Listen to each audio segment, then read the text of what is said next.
Welcome back to an off-season edition of Eyes on AFL.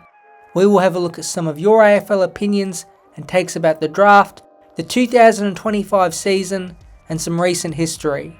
Once again, thanks for everyone who put in a comment, and feel free to leave any of your opinions in the comment section of this video.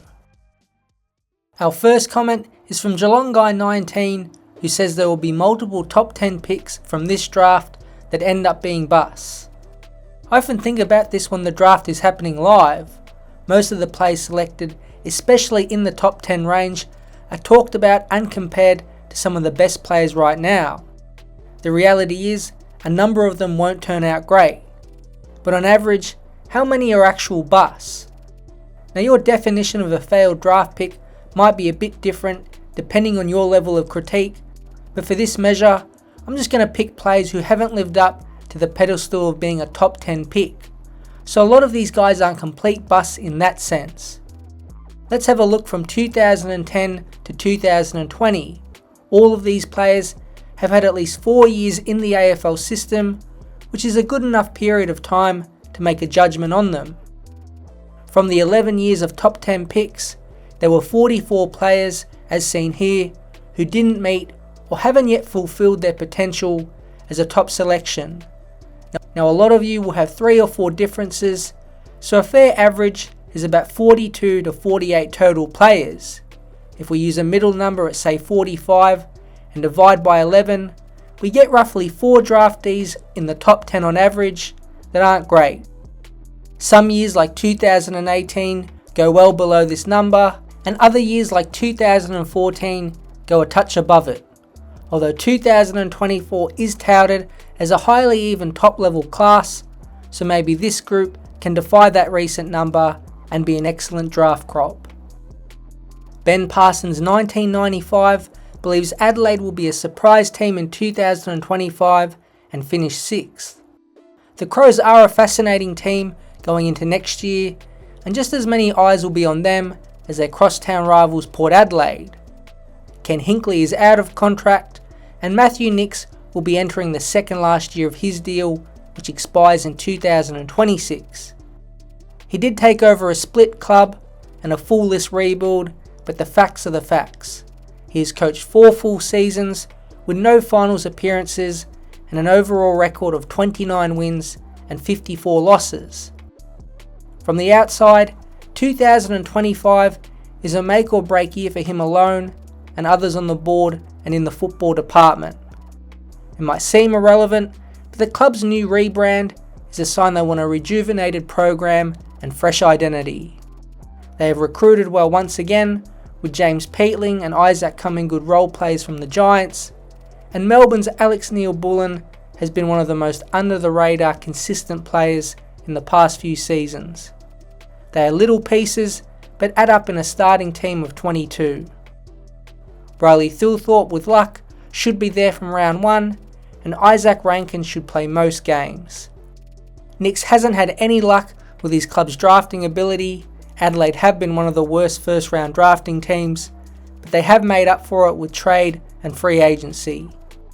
Nicks and his coaching team have good players to work with, and if they are healthy for most of the year, they could go anywhere. Internally, that's what you would think and hope they are setting as the standard. Justin Madden 5607 believes the AFL draft is overrated as a safe and reliable option to build a successful list. The AFL media have spread this narrative and not talked about other options such as trade, free agency, and delisted pickups as viable options to build a good team. Well, it's hard to disagree with this viewpoint. Right now, there are a number of teams that have headed to the draft to rebuild and have been stuck in a bad cycle. Adelaide is one, North Melbourne, Carlton throughout the 2000s, Gold Coast and St Kilda. On the flip side, GWS have mainly built through the draft, and so have the Western Bulldogs, Fremantle, Sydney, Brisbane and Port Adelaide, whose cores of their sides has mostly been put together with nationally selected talent. It's not really a one-size-fits-all approach. The randomness of the draft and general luck of it will always play a factor, so absolutely the draft is far from reliable and safe. but at least it is guaranteed, not in terms of the prospect working out, but at least getting a player to the club. Trade and free agency might be safer because you know the player you are getting, but it is hard to lure big names and difference makers. Most free agents re-sign with their clubs, and trading does cost draft capital, and depending on contracts, sides can overpay. The best teams seem to combine both methods. Brisbane built through the draft early on, then picked up important players in Lachie Neale, Charlie Cameron and Joe Danaher through trade. Collingwood the year before had great success with drafted players like Pendlebury, Sidebottom, Dacos and De Goey, and then added Bobby Hill in trade, who won the Norm Smith medal in the grand final. And even the Richmond sides in the late 2010s had a foundation with Dustin Martin, Jack Riewoldt, Trent Cotchin and Dylan Grimes, and added Toby Nankervis, Dion Prestia and Tom Lynch through trade. Picking draftees and talent for the sake of it doesn't seem to work out, and neither does hopelessly adding players from other clubs. Being in list management is incredibly challenging because of so many factors, but history would tell you going all in for the draft is far from a safe bet. To finish off, we have a combined one. Cool 89420 says North will finally get out of the bottom four, and Sheasel or LDU will win the best and fairest. Tiger Walser adds Richmond won't finish last. There is optimism for both sides entering 2025. North on pure math surely won't finish bottom four again. It's been 5 straight years they have been in the bottom 2, and it's incredibly rare a side finishes that low on the ladder 6 straight seasons. The talent they do have will be another year older, and bringing in Caleb Daniel, Luke Parker and Jack Darling not only improves leadership on the field, but all 3 will be better than the 3 players who were in their positions in 2024. They are stable, and a 3rd year under Alistair Clarkson means the time is now to win games.